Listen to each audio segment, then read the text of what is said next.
Kom ons vra die Here om ons te help met sy woord vanoggend. Vader, u woord wat ons doen, stuk wat ons doen vanoggend, praat oor u seun, ons Here Jesus Christus, die geliefde seun van God. En wil u ons help om die regte beeld oor u seun te ontwikkel vanoggend. Ons vra dit net uit u genade alleen. Amen.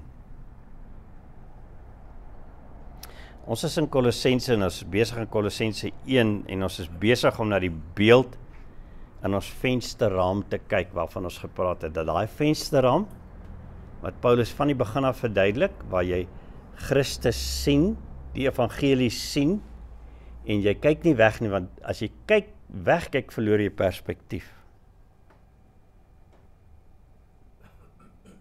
En die beeld het nou vir ons begin ontwikkel, want Paulus wil hê ons moet eers hierdie beeld verstaan, voor hy ons help. Met fokus op die persoon van Jesus Christus, jou redder koning. In wie se koninkryk jy jou as Christen, daai oud rebel, nou bevind. Wat deur Jesus gered is en verplaas is na sy koninkryk toe. En dit is die beeld wat Paulus vir ons voorstel om jou stabiel te hou, as die druk kom, as die onsekerhede kom. As die versoeking tot iets anders na vore kom in jou lewe. Miskien moet ek iets anders probeer. Dan sê Paulus, nee, jy kyk na die beeld in die vensterraam. Maar hoekom juis na Jesus Christus? Hoekom is sy beeld in die vensterraam? Wel, eerstens omdat God deur Jesus se lewe en dood die reg neem oor jou en alles betaal, alles opoffer om jou uit die slawerny van jou eie reg te red. En jou te verplaas na die plek waar jy toepaslik is, waarvan jy oorspronklik kom. Sy koninkryk. Die Engelse sê fit for purpose.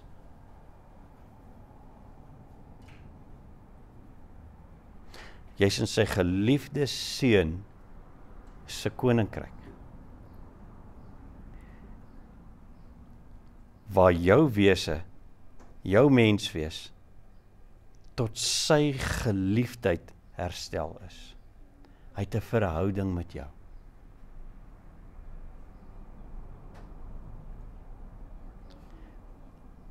Nou die vraag begin dan nou ontwikkel, hoe is dit moontlik in Jesus alleen? Moet ons nie nog iets by hê nie?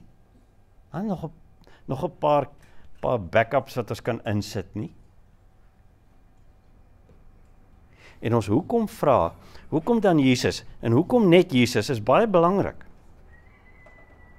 Want die antwoord bepaal hoe jy fokus, en wat gaan jou aandag kry, of wat gaan jou aandag aftrek.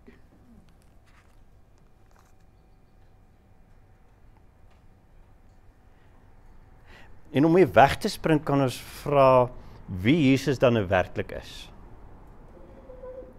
En ons het twee moontlikhede in hierdie wêreld. In ons moderne wêreld is dit baie spesifiek, twee moontlikhede. Ons kan Jesus sien as 'n historiese figuur.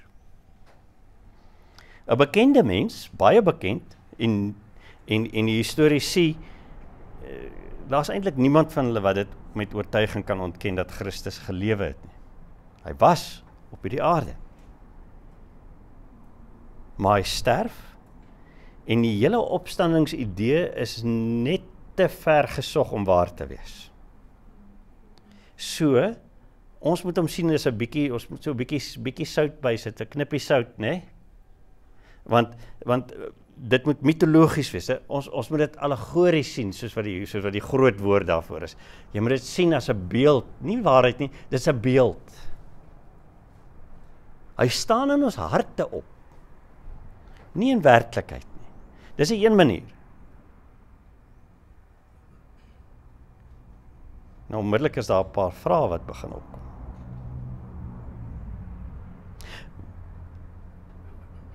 As ons Christus so sien, dan gaan daar iets verlore. Van beide die menslike en die goddelike natuur van Christus. En ons voete hak vas. Ons aandag is afgetrek. Of aan die ander kant, verklaar Paulus, ons sien Jesus as die oorsprongsbeeld van God. Hy is God self. En hy het opgestaan. En dit sien ons vandag in vers 15 en 17 word hierdie beeld van Christus vir ons vasgevat en sterk gemaak, sodat ons kan sien wat dit werklik is. Ons het dit nodig om Jesus se goddelikheid in ons vensterraam te vestig. Kom ons lees vers 15 tot 17 van Kolossense 1.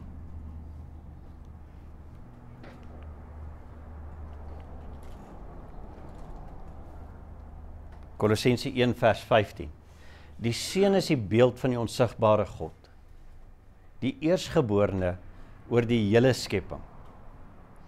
Want deur hom het God alles geskep, alles in die hemel en op die aarde, die sigbare en die onsigbare dinge, of dit koninklike of heersende magte of owerhede of gesagvoerders is, alles is deur hom en tot hom geskep. Hy het voor alles bestaan en in hom hou alles in stand. Net tot daartoe. Twee gedagtes kom vandag na vore oor Jesus se persoon in die vensterraam.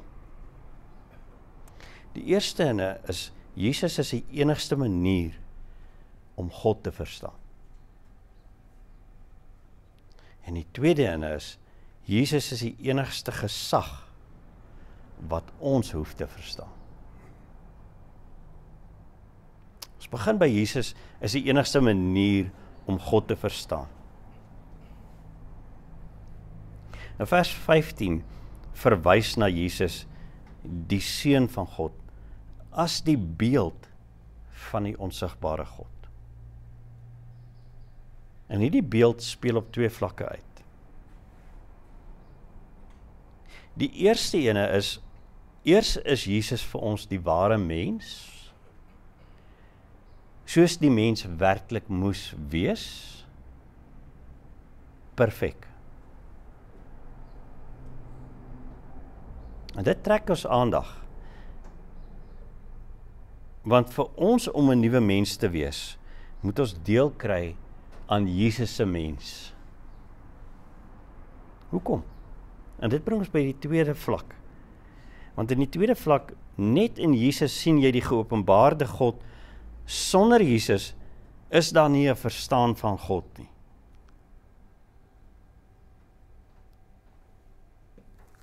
Hy is die beeld van die onsigbare God.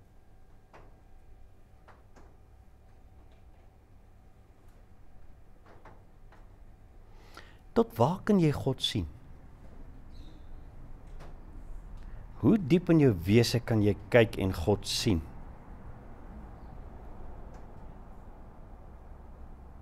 Wel, volgens hierdie teks, volgens vers 15, kan jy God sien net tot waar Jesus Christus God verklaar. Hom as die beeld wys.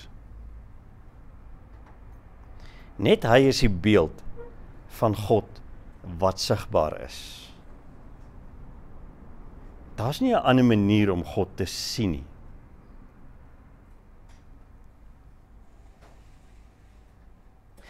En die feit dat jy Jesus se getuienis van die drie-enige God verstaan, en aanvaar, is die grootste genade moontlik wat aan enige mens gegee kan word. Dis genade.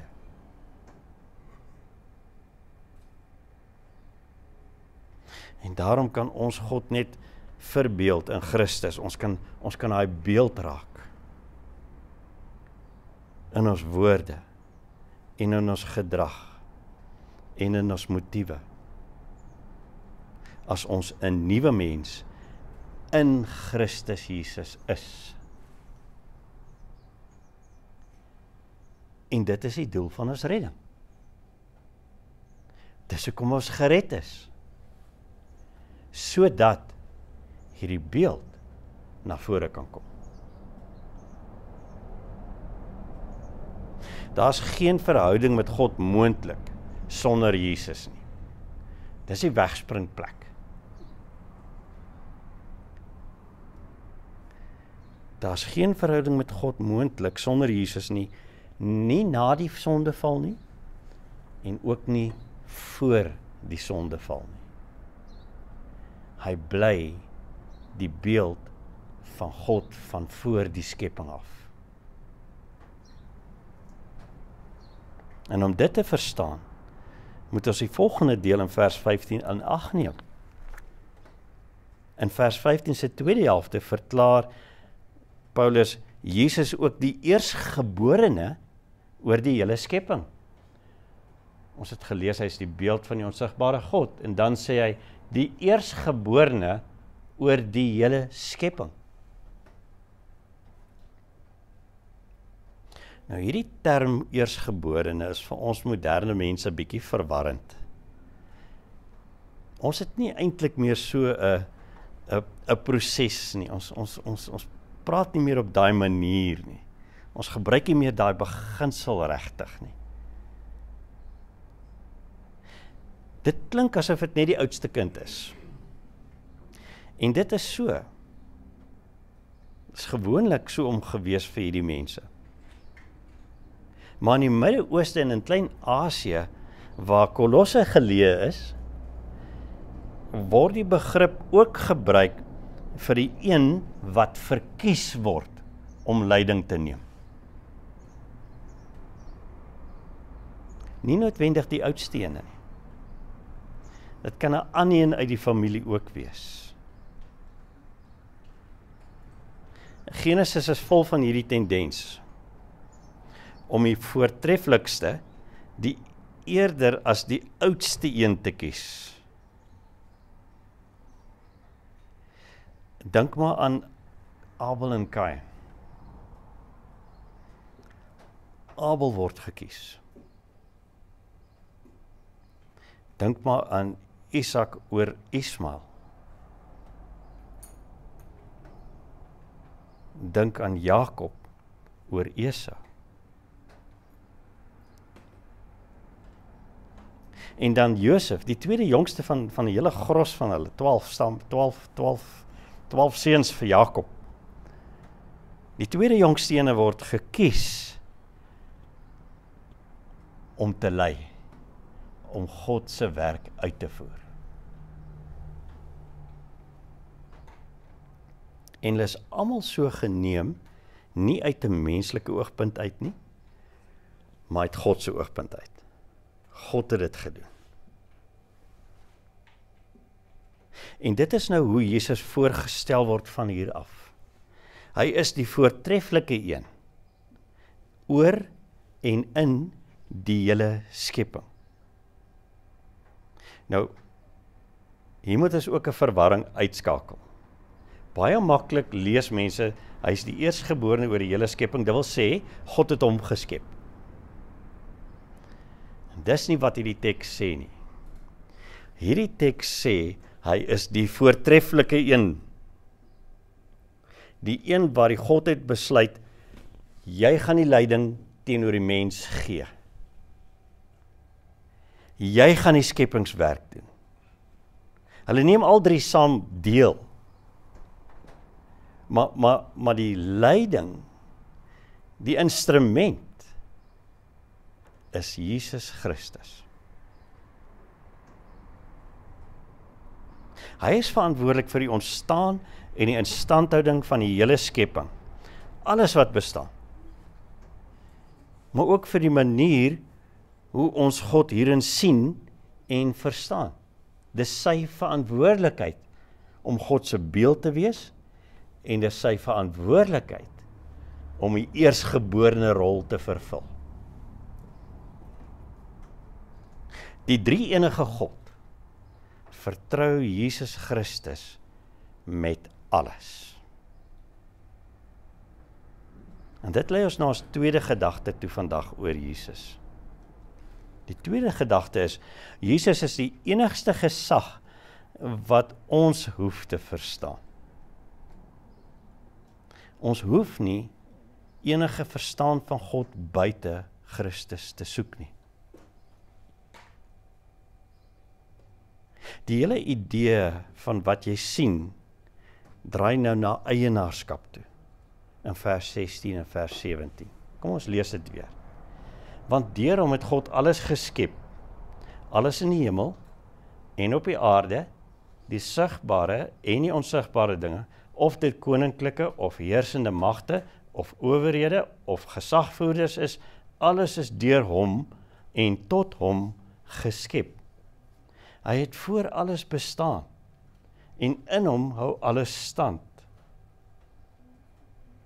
Ek dink net vinnig 'n bevestiging, dat Jesus deel is van die drie-enige God, en nie 'n geskepte wese nie, is vers 17. Dit bewys, dat as jy vers 15, as Jesus as 'n geskepte lees, dan weerspreek jy wat vers 17 sê. Hy is God.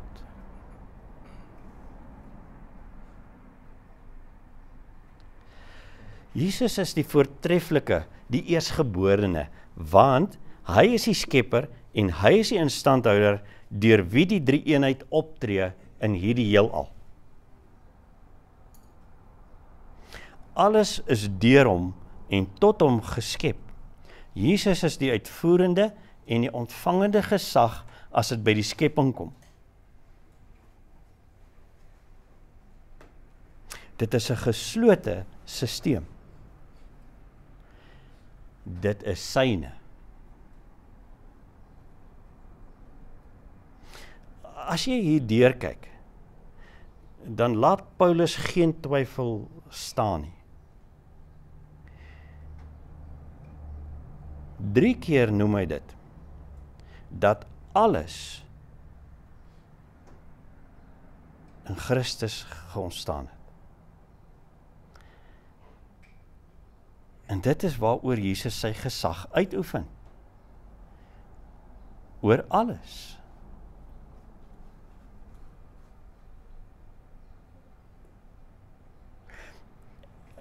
En om het 'n bietjie meer uit te pleis, sê Paulus, daar's 3 velde van skepping wat hier uitgebeeld word. Dit is eerstens alles in die hemel en op die aarde. Dat wil sê die fisiese heelal. Dan is dit alle sigbare en onsigbare dinge. Dit lyk asof dit so 'n oorgang tussen die fisiese en die geestelike is. En dan noem hy alle gesagsvorms. Of dit moreel is, en of dit geestelik is. Alle gesagsvorms is deur Christus geskep.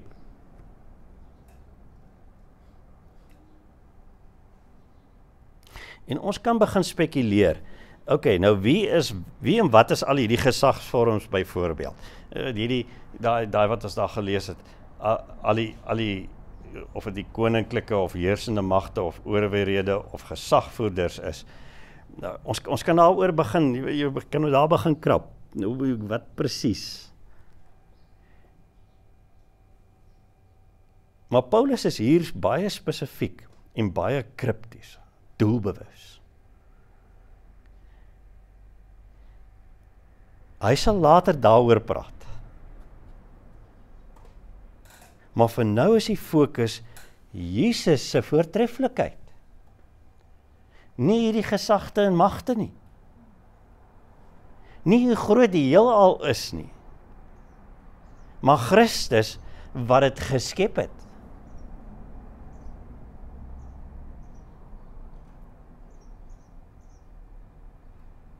Wat ek en jy nou moet oorweldig en in ons vasgevestig word voor enigiets anderster gesê word,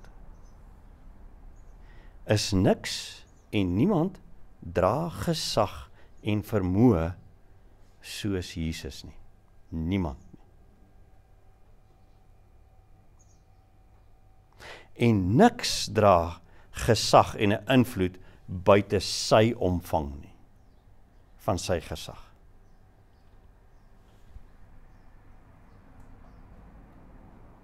So alles vloei voort vanuit Jesus, want hy bestaan voor alles, sê vers 17, en hy neem verantwoordelikheid vir alles. En hy hou alles in stand. In die direkte vertaling sê dit vir my 'n bietjie beter hierso. Hy sê, alles hang saam in hom. Niks kan aanhaak as dit nie in Christus is nie. So hy is verantwoordelik oor alles, sodat dit sin sal maak. Dis sy verantwoordelikheid. So hoe affekteer dit my lewensuitkyk? Hoe affekteer dit hierdie prentjie, hierdie beeld in die vensterraam? Hoekom dring Paulus so aan op Jesus se voortreffelikheid? Wel, ons leer ken Jesus as 'n mens in die evangelies. Dis waar dit begin vir ons. Hy is die mens, die perfekte mens. So ons is geneig om hom as redder te sien, maar as mens te sien. En dan, as die druk kom, raak ons onseker oor sy gesag en sy vermoë om ons te rig en ons te lei. Dis ons normale wegspringplek, dis ons normale default, of soos ons hom sien. Maar dis 'n vals beeld. En dit het regstelling nodig, voor Paulus vir ons enige verdere verduideliking kan gee en hulp kan aanbied vir hierdie spesifieke gemeente. Hulle moet eers besef, Christus is God.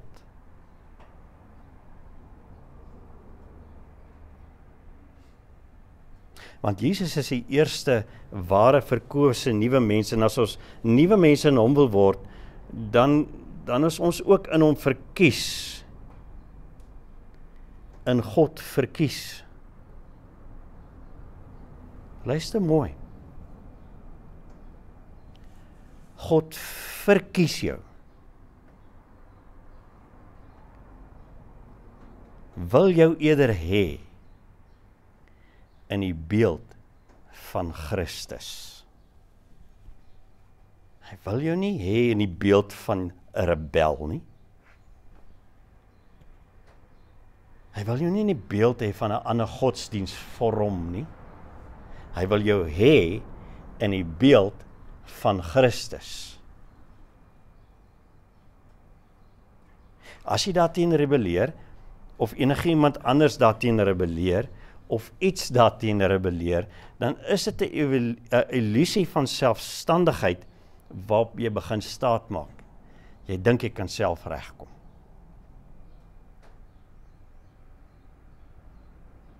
Maar Jesus bly die finale gesag en mag in die verlede, in nou en in die toekoms. In hierdie oomblik is daar geen ander gesag behalwe Jesus Christus nie.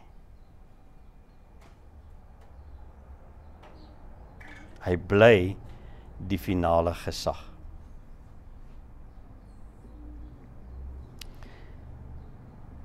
En daarin lê sy versoeningswerk se gesag en mag ook.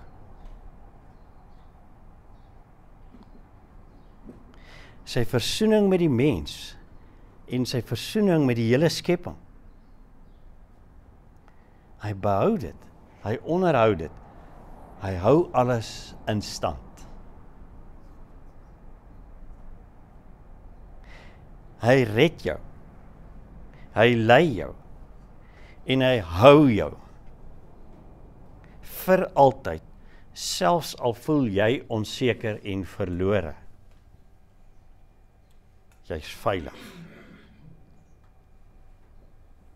So wat ook al jou aandag probeer aftrek,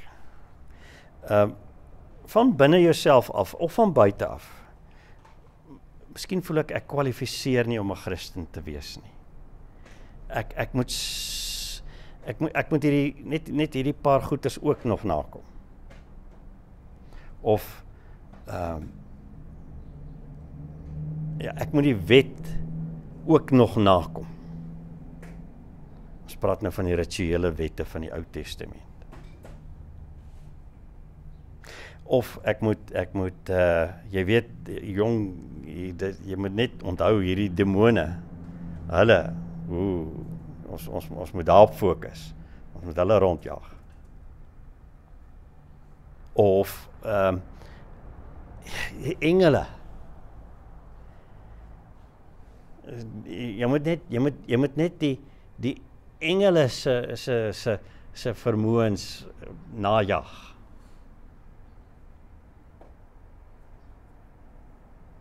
Jy moet seker wees van wat jy sê.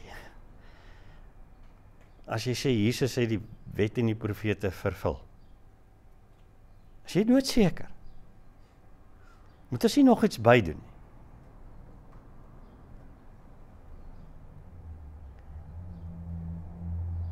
En aan die ander kant in ons moderne tyd, hierdie heelal is daarom net te groot, met ons teleskope wat ons nou het, jy weet, hy is daarom net te groot. Ek weet nie of God dit gemaak het nie. Dis dalk net 'n idee wat ons moet net. Of jy moet net Jesus 'n bietjie anders te sien, soos wat ons in die begin gesê het. Jy kan hom nou nie sê Jesus het regtig opgestaan nie.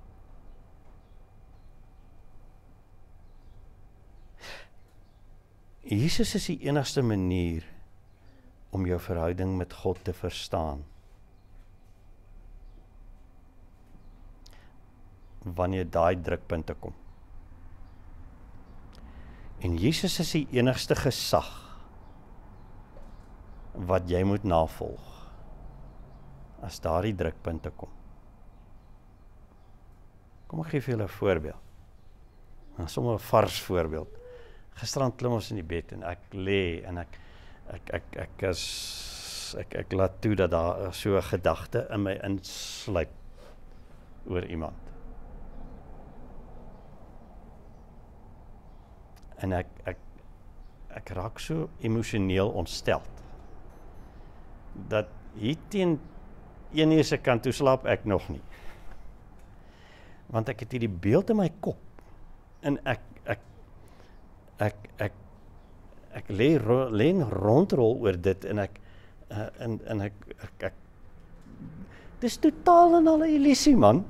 Dit het nog nooit eers gebeur nie, maar dit is hier in my kop en ek probeer dit uitsorteer en en dit neem oor. My kop is iemand andersin. Ek laat toe dat iemand anderster, net die gedagte van iemand anderster vir my denke bestuur. Gesag oor my neem.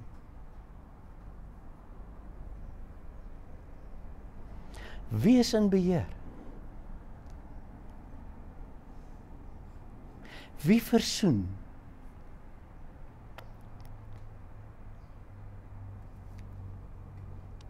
Uit jou eie hoef jy niks te verseker nie, behalwe om na die beeld van Christus te kyk en alleen daarop te vertrou. In die praktiese goedjies wat ons elke dag doen. Elke dag ervaar. En daarom hoef jy niks meer te weet van God se karakter as wat Jesus aan jou openbaar nie. Jy het regtig waar niks meer nodig nie. En jy het niks anders nodig wat aan jou voorgestel hoef te word om in hierdie skepping, wat sy eiendom en sy verantwoordelikheid is, in die beeld van God te kan funksioneer nie. Dat jy Christus wys. Bly gefokus op die beeld in die vensterraam wanneer die druk kom. Fokus op Jesus Christus alleen is Paulus se advies. En daarom moet jy hom as voortreffelik vir jou uitwys. Kom ons bid saam. Vader, ons word so maklik van stryk gebring in ons verhouding met U. Ons net een gedagtetjie en ons vat die koers. Vergewe ons daarvoor, Here.